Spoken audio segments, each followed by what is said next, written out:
Ram Ram everyone, सभी प्रिय दर्शकों को ideology of astrology Guru channel में हार्दिक स्वागत है।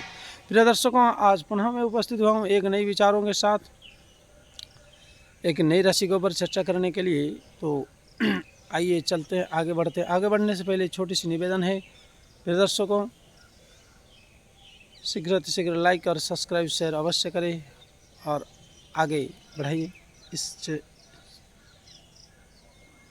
इस वीडियो को आगे अधिक से अधिक शेयर करके आपकी समर्थन प्राप्त हो। और हे जनता जनार्दन, आप चाहें तो छोटे को मोटे, मोटे को खोटे बना सकते हैं। इसलिए यही निवेदन है कि आप आगे से आगे इसको लाइक और सब्सक्राइब शेयर अवश्य करें। तो हमारे आज विचार है कि वृश्चिक लग्न और मीन राशि, वृश्चिक लग्न और मीन राशि का क्या कम्बिनेशन, ग्रह नक्षत्र का क्या खेल है, इसके जीवन में क्या प्रभाव पड़ता है, इनकी जीवन की इनकी जो उद्देश्य है वो किस प्रकार रहेगा, और इस व्यक्ति को क्या फल मिल सकता है, क्या नहीं मिल सकता है, इनकी मानसिकता क्या हो सकती है, इस पर हम जो स्वाध्याय अनुभूति और जो कुछ कुंडलियों को देखे हैं उनके विचारों के साथ हम रखते हैं अपने विचार। तो भाग्य से होकर इस लग्न में, लग्न का मित्र भी है और राशि का मित्र भी है और भाग्य से भी है, तीनों है। चंद्रमा वृश्चिक लग्न होने के कारण मंगल का मित्र है। मिथुन मीन राशि गुरु बृहस्पति के होने के कारण वो भी मित्र हैं और स्वयं भाग्य से, अर्थात यह एक बहुत बड़ा रोचक तथ्य है प्रिय दर्शक, जिसको कहते हैं जैसे तरसते हैं आदमी इस लग्न में और इस राशि में जन्म लेने के लिए आदमी तरसते हैं। क्यों? क्योंकि आप एक बार सोचिए इस लग्न की और इस राशि की क्या कॉम्बिनेशन बना है। सबसे पहली बात है कि वृश्चिक लग्न और मीन राशि और भाग्य नवम भाव का अधिपति 1, 5, 9 का अधिपति है, भाग्यश का अधिपति और मूल त्रिकोण तीनों का मतलब मित्रता और स्वयं भाग्यश। यही व्यक्ति है वो व्यक्ति, जो व्यक्ति मिट्टी को भी पकड़ ले तो सोना बन जाता है। यही वो व्यक्ति है जो गोबर को भी पकड़ ले तो हीरा बन जाता है।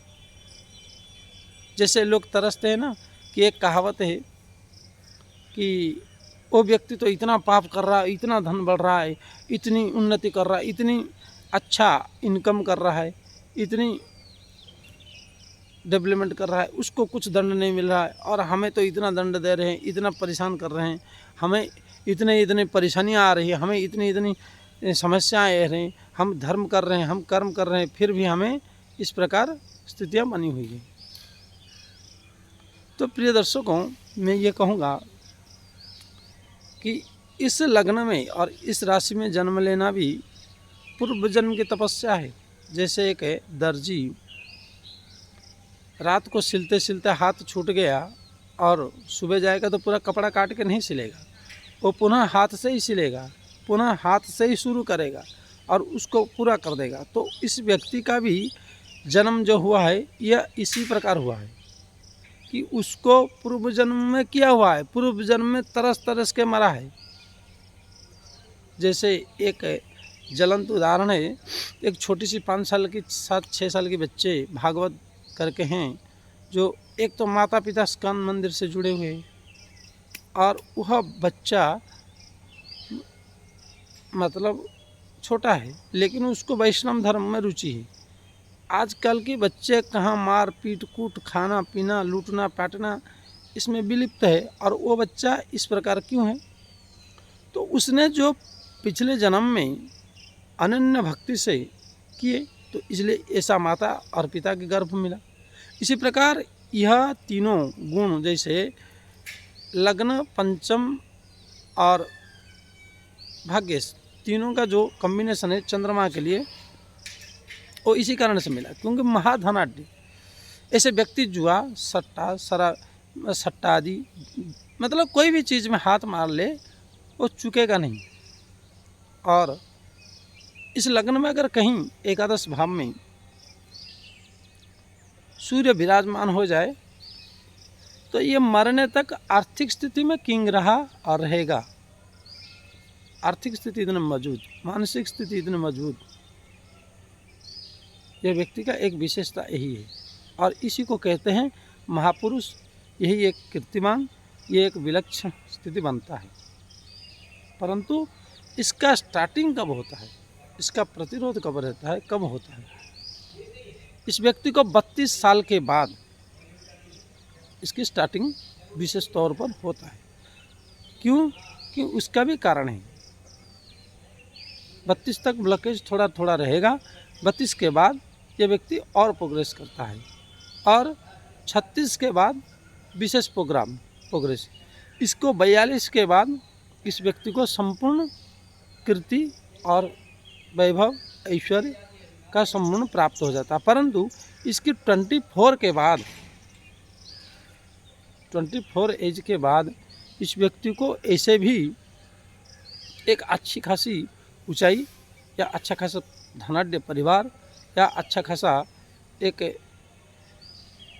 धनाढ्य ससुराल, मतलब कहीं से ना कहीं इनको मिलेगा सहायता। और सबसे बड़ी खासियत है कि इस व्यक्ति को जो पंचम भाव में मीन राशि में चंद्रमा है, यह व्यक्ति सर्वजन प्रिय होता है। सबसे खास बात ये सर्वजन प्रिय, और सर्व मतलब ये रोड में चले तो लोगों की एक पुरुष क्यों ना हो और यह लड़का भी क्यों ना हो, तो इसके ऊपर नज़र सबकी टिकी रहती है। और जिसको अगर लेडीज हुआ तो जिसको चंद्रमुखी बोलते हैं, वो है ये व्यक्ति। इनकी जीवन में सुख समृद्धि का कम नहीं। हाँ, अगर इनको चंद्रमा किसी भी तरह पीड़ित हुआ, चंद्रमा किसी भी तरह इनसे मतलब डिस्बैलेंस बना, तो प्रिय दर्शकों, इनके जीवन में मानसिक स्थिति थोड़ा डगमगा सकता है। परंतु मानसिक विक्षिप्त और मानसिक ये जो है वो थोड़ा डगमगा सकता है। चंचलतापूर्वक और शीघ्रतापूर्वक निर्णय लेने वाले होते हैं। इनकी जो लाइफस्टाइल होती है, अच्छा खाना, अच्छा रहना, अच्छा पीना, ये उपभोग खूब करते हैं, क्योंकि चंद्रमा उपभोग से ही तो 6 रोग का श्राप मिला है। तो इसी प्रकार इन सब चीज़ों को मैंने जहाँ तक देखा हूँ, 1-2 कुंडली मैंने देखा उनकी लाइफ में वो मिला। मेरे को 7-8 हज़ार कुंडली में 3 आदमी ऐसे मिले हैं इस कुंडली वाले, और मैंने देखा हूँ। परंतु चंद्रमा यहाँ अच्छा रहना, जैसे अचानक सट्टा लग सकता है, अचानक जुआ से आप विजय हो सकते, अचानक लॉटरी लग सकती है। तो यहाँ और एक बात है प्रिय दर्शकों, अचानक भगवान भी प्राप्त हो सकते हैं, क्योंकि इस व्यक्ति की मन की जो मानसिकता है और तीनों की जो गुरु, पराक्रम, विद्या और इच्छा शक्ति तीनों स्ट्रांग है, और तीनों मूल त्रिगुण के अधिपति है।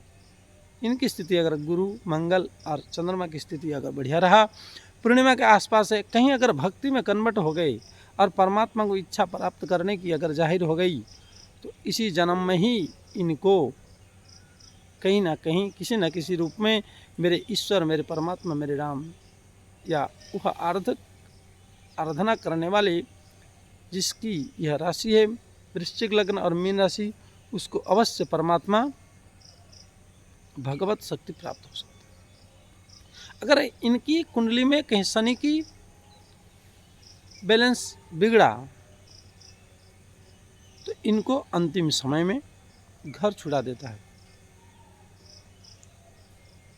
और इनकी जो ऐश आराम, लग्जरी लाइफ जीवन व्यतीत किए हैं, इनके जीवन में अति तो क्षय रोग भी पकड़ता है, मारात्मक रोग भी। इसलिए मैं यही कहूँगा कि न्याय के दामन ना छोड़ते हुए, परमात्मा ने दिया है, इसका मतलब नहीं है कि घर में 10 रोटी बना लिए तो और हमारे पचाने की क्षमता 4 है और हम 10 ही रोटी खा जाएं, और किसी को पराक्रम दिया, धन दिया तो किसी का छीन ले। क्योंकि यहाँ सब कुछ भुगतना है, भुगतते हुए जीवन जीना है। तो इसलिए प्रिय दर्शकों, ऐसा भाग्य सबको नहीं मिलता है। इस तरह कॉम्बिनेशन की जो लग्न और राशि सबको नहीं प्राप्त होता है। यह पूर्वजन्म की तपस्या या गुरु प्रसन्न या माता पिता तपस्वी या कुल खानदान अगर है या कोई दैव कृपा है, तभी ऐसा लग्न में और ऐसे समय में और पूर्णिमा के आसपास की ये चारों मुख्य जो है, लग्न भी मित्र है, पंचमशी भी मित्र है और भाग्यश्री मित्र है, और किसी की कृपा हो, पूर्णिमा के पक्ष का हो, तो ये चारों अर्ध धर्म काम मोक्ष को जताता है और आपकी जन्म होता है। इस धरातल में कुछ विशेष कृति, कुछ विशेष धनाढ्य, जैसे इनको पाया गया रतन टाटा जी को, इस प्रकार कुंडलियों की ये है।